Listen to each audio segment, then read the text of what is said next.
नमस्कार दोस्तों। आज की इस वीडियो का टॉपिक बहुत ही ज़्यादा इंपॉर्टेंट होने वाला है क्योंकि हम डिस्कस करेंगे कि तहसीलदार आप कैसे बन सकते हैं। गाइस, अगर इस टॉपिक से रिलेटेड इन्फॉर्मेशन अगर आपको चाहिए तो इस वीडियो से लास्ट तक जरूर बने रहिएगा। हे गाइस, आप देख रहे हैं अलग क्लास में, मैं हूं अशोक सिंह। चलिए इस वीडियो को शुरू करते हैं। हमेशा अपडेट रहने के लिए सब्सक्राइब करें और फिर बेल आइकॉन पर क्लिक करें।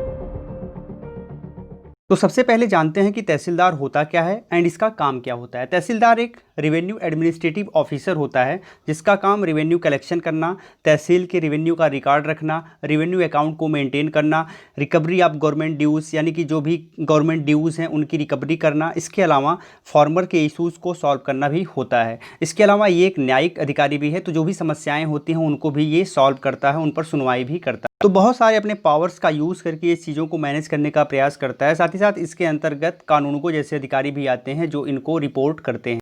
अब आपको मिला है आत्मनिर्भर बनने का सुनहरा अवसर, वो भी खबरी एप्लीकेशन के गिग से जुड़ के। इसके लिए इसी वीडियो के कमेंट बॉक्स में या फिर डिस्क्रिप्शन से जाके आपको ऑफिशियल एप्लीकेशन को इंस्टॉल करना है, लॉगिन करना है। एंड यहाँ पर डिफरेंट कंपटीशन चलते रहते हैं, छोटी छोटी प्रतियोगिताएं चलती रहती हैं, इसे गिग्स के नाम से हम जानते हैं। फाइनली इसमें पार्टिसिपेट करके उन टॉपिक पर आपको अपनी ऑडियोज़ डालनी है, अपने ज्ञान को शेयर करना है। एंड अगर आप जीतते हैं तो आपको दी गई राशि बिल्कुल आपके अकाउंट में ट्रांसफ़र कर दी जाती है। तो यहाँ पर डेली आप अच्छा खासा इनाम कमा सकते हैं। सिर्फ आपको क्या करना है, अपने नॉलेज को शेयर करना है। एंड अगर आपका नॉलेज लोगों को पसंद आता है एंड आपको ज़्यादा से ज़्यादा इस ऑडियो को शेयर करना, प्रमोट करना है, फाइनली आपको अच्छा खासा यहाँ पर लाभ हो सकता है और आप आत्मनिर्भर बन सकते हैं।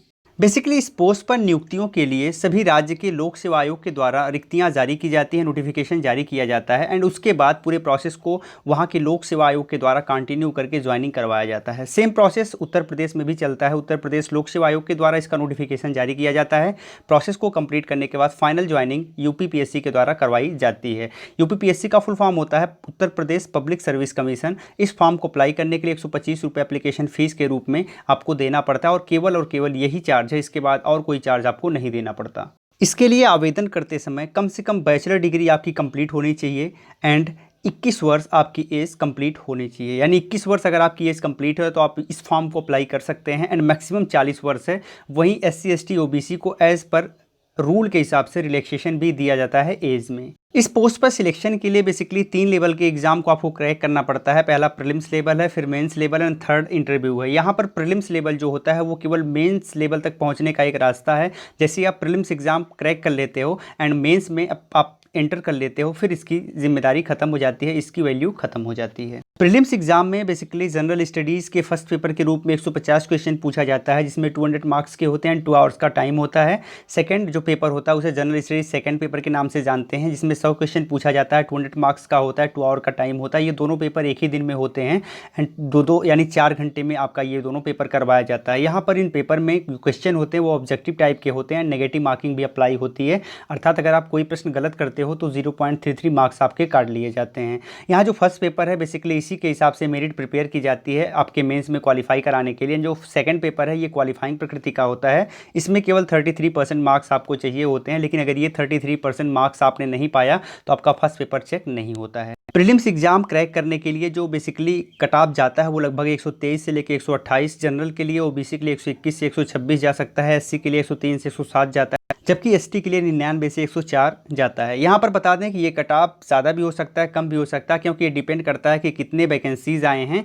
इसके साथ ही साथ जो एग्ज़ाम हुआ है उसका पेपर का लेवल कैसा रहा है। अगर पेपर बहुत टफ होता है तो मार्क्स जो मेरिट है, जो कट ऑफ है वो कम जाती है। वहीं पेपर अगर आसान होता है तो अच्छा स्कोर हो पाता है सबका और कट ऑफ बढ़ जाता है। सबसे पहला होता है जनरल हिंदी, इसमें 150 मार्क्स के क्वेश्चन पूछे जाते हैं। इसके बाद सेकंड होता है SC 150 मार्क्स का। थर्ड होता है general studies first paper 200 marks का, general studies second paper 200 marks का, general studies third paper 200 marks का, general studies fourth paper 200 marks का, प्लस 2 ऑप्शनल सब्जेक्ट, एक ऑप्शनल सब्जेक्ट होता है। इसमें 2 पेपर होते हैं, ऑप्शनल पेपर फर्स्ट 200 मार्क्स का, ऑप्शनल पेपर सेकंड 200 मार्क्स का। यहाँ पर ये टोटल पेपर जो होता है वो डिस्क्रिप्टिव टाइप का होता है, यानी आपको लॉन्ग आंसर लिखने पड़ते हैं। इसके साथ ही साथ आपको कितने वर्ड्स में लिखने हैं वो वहाँ पर इंडिकेट किया जाता है, तो उतने ही वर्ड्स में आपको लिखने हैं। 10 वर्ड्स आपका बढ़ सकता है, 10 वर्ड आपका घट भी सकता है। ये जो पेपर होते हैं बेसिकली प्रत्येक पेपर के लिए 3-3 घंटे का समय होता है, तो 3 घंटे में ये सारे के सारे क्वेश्चन आपको सॉल्व करने पड़ते हैं। इन पेपर्स में लगभग 15 से 20 क्वेश्चन भी पूछे जा सकते हैं। लिस्ट में दिए गए सब्जेक्ट्स में से आप कोई भी ऑप्शन सब्जेक्ट के रूप में चुन सकते हैं। यहाँ पर बता दें, ज़रूरी नहीं है कि आपने ग्रेजुएशन के लास्ट में जो सब्जेक्ट लिया है वही सब्जेक्ट यहाँ पर लें। तो यहाँ पर आप स्वतंत्र हैं, जो भी सब्जेक्ट चाहें उस सब्जेक्ट को अपने हिसाब से चुन सकते हैं।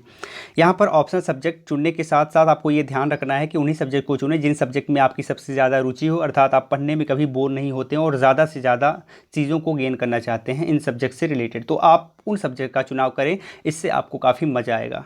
नेक्स्ट लेवल है पर्सनालिटी टेस्ट, जिसे हम विवा वाइज के नाम से भी जानते हैं। 100 मार्क्स का होता है। इसमें जो क्वेश्चन पूछे जाते हैं वो आपके एकेडमिक से भी पूछे जा सकते हैं, अर्थात जो आपने ग्रेजुएशन में लास्ट ईयर में सब्जेक्ट लिया उनसे रिलेटेड क्वेश्चन पूछे जा सकते हैं।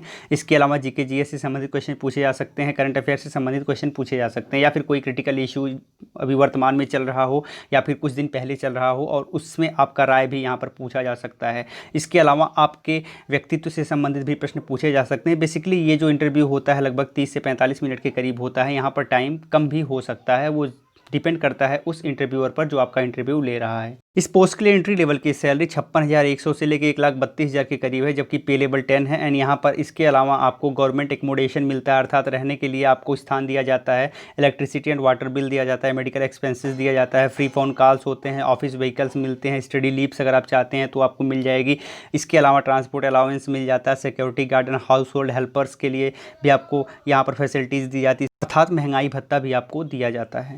आप इसके डिटेल सिलेबस को डाउनलोड कर सकते हैं इसी लिंक को क्लिक करके। फाइनली इस लिंक को क्लिक करने का मतलब है कि क्रोम में आप इसे लिख के सर्च कर सकते हैं, या फिर आप टेलीग्राम ग्रुप में सीधे टेलीग्राम में लिख के इसे आप सर्च कर सकते हैं, तो हमारे ग्रुप से जुड़ पाएंगे और इसे आप डाउनलोड कर पाएंगे। या फिर सबसे ईजी तरीका है, इसी वीडियो के कमेंट बॉक्स में सबसे जो पहला कमेंट होगा वो पिन कमेंट होगा, उसे मैं पिन कर दूंगा, तो वहाँ से भी क्लिक करके आप इसे डाउनलोड कर सकते हैं। आप हमें सोशल साइट्स पर भी फॉलो कर सकते हैं। यहाँ पर बता दें कि इंस्टाग्राम पर फॉलो करके अगर आपका कोई प्रश्न है तो आप वहाँ पर मैसेज करके पूछ सकते हैं, हम रिप्लाई आपको ज़रूर करेंगे। साथ ही साथ आपने इतना देर तक इस वीडियो को देखा, इसके लिए बहुत बहुत आपका धन्यवाद। एंड फिर मिलते हैं एक नई वीडियो में, तब तक के लिए जय हिंद।